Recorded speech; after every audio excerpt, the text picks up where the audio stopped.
Bismillahirrahmanirrahim. Assalamu alaikum students. How are you all? I hope all will be good. I am your physics instructor of Ashraf. बच्चों, last time हम लोगों ने chapter number 8 का आगाज किया था, जिसमें हम लोगों ने पोलराइजेशन की नेचर के बारे में देखा था, किस तरह से पोलराइजेशन सिंगल प्लेन में सफर करती है। फिर हमने इसकी नेचर को देखा था कि क्या ये ट्रांसफर है या लॉन्गिट्यूडनल है। इसको दो तरीकों से देखा था, एक इंटरफेरेंस और दूसरा हम लोगों ने इसकी वेवलेंथ के हवाले से देखा था, इंटरफेरेंस के हवाले से देखा था, डिफ्रैक्शन के हवाले से देखा था। तो हमें इसके मतलब कोई भी इंफॉर्मेशन नहीं थी मिली कि हत्ता के जो लाइट है वो वेव नेचर है, जस्ट इस बात पर पहुंचे थे। लेकिन हमें ट्रांसफर और लॉन्गिट्यूडनल के इल्म के मतलब कोई भी वजूहात सामने नहीं किया है। उसके लिए हम लोगों ने पोलराइजेशन का सहारा लिया। पोलराइजेशन की मदद से हम लोगों ने अपने ऑब्जेक्ट को यहाँ पर सीन करवाया, ऑब्जेक्ट्स की प्रोपगेशन को देखा। देन हमें इस बात का यकीन हुआ कि जो लाइट वेव्स है असल में ये ट्रांसफर्स होती है नेचर में, जिसमें जो वेव्स पार्टिकल्स होते हैं या लाइट की रेज है वो परपेंडिकुलर मूव करती है। That's why the light nature have a transfer nature. Okay, आज के टॉपिक में हम लोग इसकी टाइप्स को देखेंगे। अभी तक आप लोगों ने हमारे चैनल को सब्सक्राइब नहीं किया तो इसको लाजमी सब्सक्राइब कीजिएगा, लाइक कमेंट और शेयर करना मत भूलिएगा, ताकि इस चैनल की जितनी भी एजुकेशनल वीडियोस हैं on the basis of the new syllabus 11th class physics जो हमने अभी शुरू की हुई है वो अब तक पहले पहुंची जा सके। तो आए आज के टॉपिक को हम लोग स्टार्ट करते हैं, जिसमें हम लोग इसकी टाइप्स को देखेंगे, पोलराइजेशन की टाइप्स कितनी है। सबसे पहली टाइप है हमारी polarisation in a linear pattern.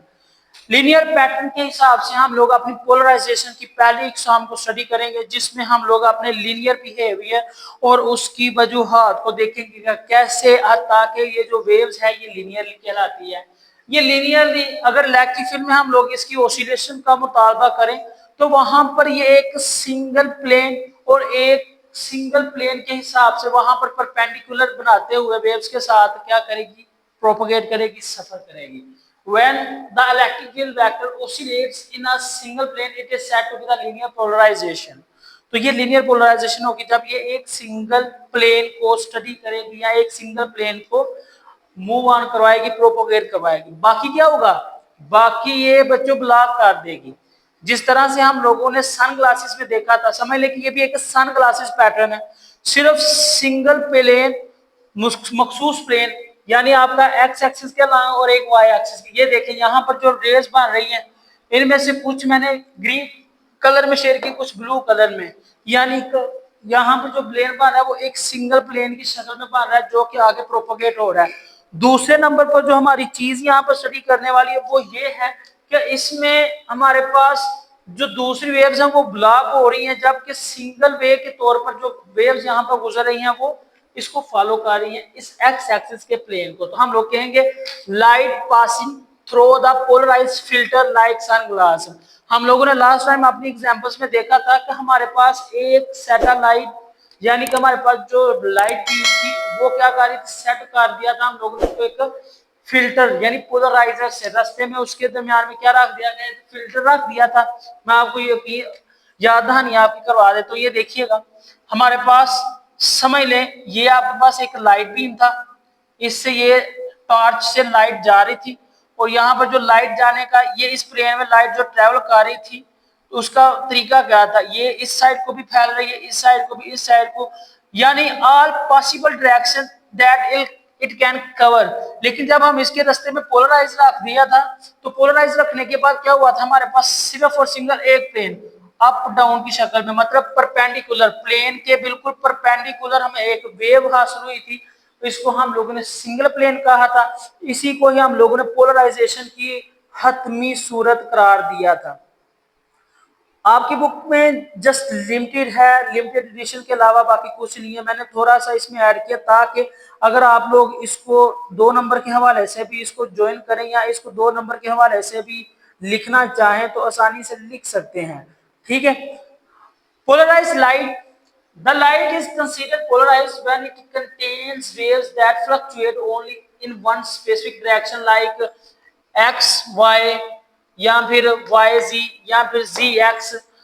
यहाँ पर एक ही प्लेन में अगर लाइट फ्लक्चुएट कर रही है, जिस तरह से मैंने ये बताया है कि ये एक्स वाई की प्लेन में अगर फ्लक्चुएट कर रही है या y z के प्लेन में कार्य है या z x के प्लेन में कार्य है, then we can say that it is a x y y z और जी एक्स प्लेन में ये पोलराइज होगी, तो बाकी जो वेव्स होंगी उनको वो ये क्या कर देगी, ब्लॉक कर देगी। जस्ट जो इंफॉर्मेशन के हिसाब से और जो प्रोपोगेशन के हिसाब से हम लोग लाइट वेव्स को देखेंगे वो जस्ट सिंगल फेस की शक्ल में देखेंगे, या तो वो एक्स एक्सिस की शक्ल में हो सकती है या फिर वाई एक्सिस की शक्ल में हो सकती है। तो these waves were called in phase when the maximum and minimum points are at the same point, जब इसके मैक्सिमम और मिनिमम पॉइंट सेम पॉइंट्स पर होंगे, सेम जगह पर होंगे, तो ये आपके पास क्या कहलाएंगे, ये फेस कहलाए, एक फेस कहलाएंगे, मतलब मैग्नीट्यूड डायरेक्शन के हवाले से ये सेम होंगे। The vector sum leads to one wave like the polarise at 45 degree, ये आपके पास एमसीक्यू उसकी शक्ल में आ सकता है कि जो पोलराइज लाइट है in the case of the linear polarisation, वहां पर जो इसका एंगल है वो क्या हो सकता है, तो बच्चे वो बेसिकली 45 डिग्री का होगा, यानी 45 डिग्री के एंगल पर जो वेव्स पोलराइज होगी और वो आपके पास लीनियर पोलराइजेशन कहलाएगी। एंड समटाइम्स ये बेसिकली दो प्लेन्स पर मुश्तमिल है, या एक्स प्लेन में है या फिर वाई प्लेन में है।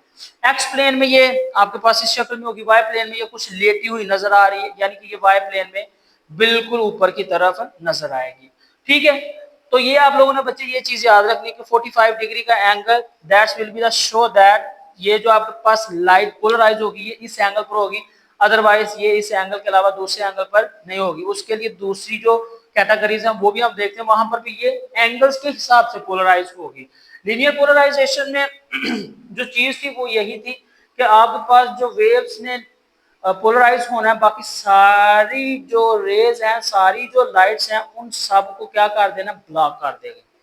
जो बच्चे दूसरे नंबर पर आप लोगों की पोलराइजेशन आ रही है वो है सर्कुलर पोलराइजेशन, यानी कि ये सर्कल की शक्ल में मतलब दायरा नुमा की शक्ल में लाइट्स को पोलराइज करेगी, बाकी सारी लाइट्स की जो रेज है उन सबको क्या कर देगी, ब्लॉक कर देगी। मतलब जिस तरह सन ग्लासेस में और हमारी जो दूसरी एग्जांपल थी इस हिसाब से कि रिफ्लेक्शन क्या हो रही है, सिर्फ सिंगल प्लेन में होगी जो कि पोलराइज कहलाएगी।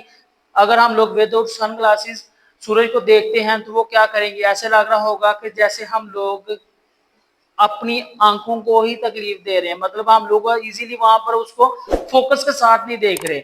लेकिन जब हम लोग सनग्लासेस में देखेंगे तो हमें वो सूरज की शेप भी नजर आ रही होगी सर्कुलरी, और हमें जो रेज वो जो फैल रही हो रही है स्प्रेड होंगी वो भी हमें एक पॉइंट के ऊपर कांटेक्ट करती हुई नजर आएंगी। मोमबत्ती है, मतलब जो आपके वैक्स से जो निकल रही है वहां पर फ्लेम, वो भी क्या है, वो भी आपके पास एक अनपोलराइज्ड है, अनमैनर है।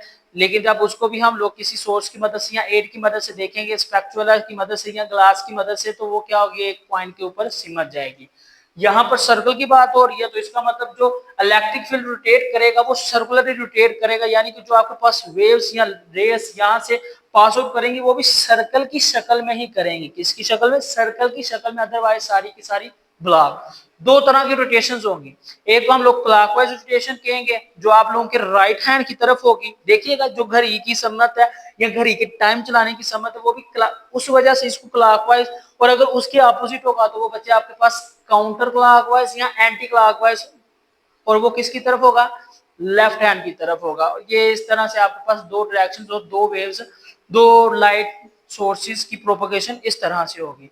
एग्जांपल है light reflected of the CTR DVD, उसकी एक छोटी सी डायग्राम बना दी है कि जब हम लोग लाइट सोर्स की मदद से जब लाइट को यहाँ पर फॉर एग्जांपल हमारे पास एक लाइट सोर्स है, वो यहाँ से लाइट को फॉल करवा रहा है, तो जो हमारे पास सर्कुलर पोलराइजेशन है ये क्या करेगा, उसको सर्कल की शक्ल में पोलराइज करेगा, बाकी सारी जो रेज हैं उनको ब्लॉक कर देगा, उनको गुजरने नहीं देगा। That's will be the known as the circular polarisation. The resultant wave is a circular polarised when two waves 90 degree, आपने लीनियर का जो एंगल पढ़ा था वो था 45, यहां पर इसका कितना 90 degree out of face, face से बाहर यानी पाई बाय 2 का। ठीक है, कैसे बोला, ये देखें हमारे पास जो एंगल था पहला कौन सा था, पहला था हमारे पास जस्ट 45 का था इस तरह से। अब क्या है, ये सारा कवर हो गया, आपके पास एक ही साइज का 90 का है, कितना है, एक ही साइज का 90 का है, और जो टोटल ओवरऑल सर्कुलरी आपके पास एंगल होता है वो 360 का होता है। दो पार्ट्स हो जाएंगे, मतलब ये यहां से लेकर फिर यहां तक, मतलब ये सारा ही साइज का क्या होगा 90 का कवर अप हो जाएगा in the case of the circular polarisation, और ये इसका π/2 कहलाएगा। बेसिकली जो हम लोग पाई को लेते हैं वो यहाँ पर 180 लेते हैं, π/2 करेंगे तो क्या आ जाएगा वो 90, इसलिए हम लोग उसको π/2 भी कहते हैं। Is the phase one is at extreme while the other is at zero, एक लामहदूद पॉइंट पर होगी, यहाँ फिर आप कह लें इंतहाई पोजीशन पर होगी और दूसरी जीरो पोजीशन पर। Then the resultant of electric field vectors from the sum of the components rotates around the region as the wave propagates, जैसे वो वेव्स प्रोपगेट्स करें उसी हिसाब से वहां पर जो इलेक्ट्रिकल कंपोनेंट्स है वो ऐड होंगे। बेसिकली ये होता है E is equal to E x plus E y, लेकिन आप लोगों की क्लास में इसके बारे में कोई कंफर्मेशन या कोई भी एक्सप्लेनेशन नहीं है, इसलिए मैं भी आप लोगों को ज्यादा बदल और आप लोगों को ज्यादा इसके मुतल्लक नहीं कर रहा, सिर्फ बेसिकली आपको टच करवा रहा हूँ कि क्या किस तरह से पोलराइजेशन यहाँ पर वकू होती है। बच्चे तीसरे नंबर पर है हमारी एलिप्टिकल पोलराइजेशन। एलिप्टिकल पोलराइजेशन मतलब अंडे नुमा की भी आप लोग कह सकते हैं कि अंडे नुमा की, या फिर कह लें कि ये जो बेज़वी होती है ना ये आपके पास एलिप्टिकल है, ठीक है। सिर्फ शक्ल समझाने के लिए मैंने लफ्ज अंडा एग यूज किया है कि वो जिस तरह की शक्ल एग की होती है ना बिल्कुल उसी शक्ल का क्या होगा यहाँ पर इसका फिनोमिना होगा। उसी शक्ल में जो लाइट का सोर्स होगा, मतलब इसमें दो तरह के सोर्स कंबाइन होंगे, एक आपके पास लिनियर पोलराइजेशन होगा, दूसरा आपके पास सर्कुलर पोलराइजेशन होगा। इन दोनों के कॉम्बिनेशन से जो रिजल्टेंट वेक्टर ट्रेस होगा इलेक्ट्रिक फील्ड में वो आपका इलिप्टिकल होगा, यानी बेज़वी पाथ पर होगा बिल्कुल इस तरह से, तो वो आपके पास क्या कहलाएगी इलिप्टिकल पोलराइजेशन। यहाँ पर देखें आपके पास इस इक्वेशन को इस तरह से मेंशन कर दिया गया है EX एंड EY, तो लेकिन यहाँ पर इसकी मैथमेटिकल फॉर्म नहीं शो करवाई, तो लिहाजा यहाँ पर हम लोग भी इसकी मैथमेटिकल फॉर्म को शो ऑफ नहीं करवाएंगे, ठीक है। फिर क्या है are not equal are differ in phase है, ये भी चीज याद रखिएगा कि जब आपके पास एलिप्टिकल शक्ल में लीनियर, ठीक है, लीनियर का क्या था बिल्कुल सेम है ना, वन प्लेस एक्स एक्सिस के लॉन्ग भी हो सकता है, वाई एक्सिस के लॉन्ग हो सकता है, लेकिन जो सर्कुल था वो आपके पास सिर्फ और सिर्फ सर्कुलरी, यानी कि लीनियर और सर्कुलरी जो रेज होंगी वेव्स होंगी वो ब्लॉक करेगा एलिप्टिकल शक्ल में, बाकी को आप लोग वहां पर सॉरी जो यहाँ पर आपका along the same plane one plane होगा और along the elliptic circular plane होगा, वो उन दोनों का कॉम्बिनेशन जो होगा वो एलिप्टिकल प्लेन में आएगा, बाकी सारी रेज को क्या कर देगा वो ब्लॉक कर देगा। Light passing through the stress plate और अ वेव प्लेट, इस तरह से स्ट्रेस प्लेट और वेव प्लेट, इनका बहुत ही एक मजे का कॉम्बिनेशन मैंने आप लोगों के लिए बना दिया ताकि आप लोगों को आसानी के साथ समझ आ जाए।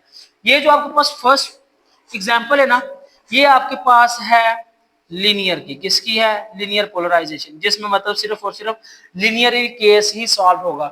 दूसरे नंबर पर आप लोगों की बेज़वी है, लेकिन यहाँ पर ये देखें एंगल भी 90 का बना रहा है, तो ये क्या है आपके पास, ये आपके पास सर्कुलर है।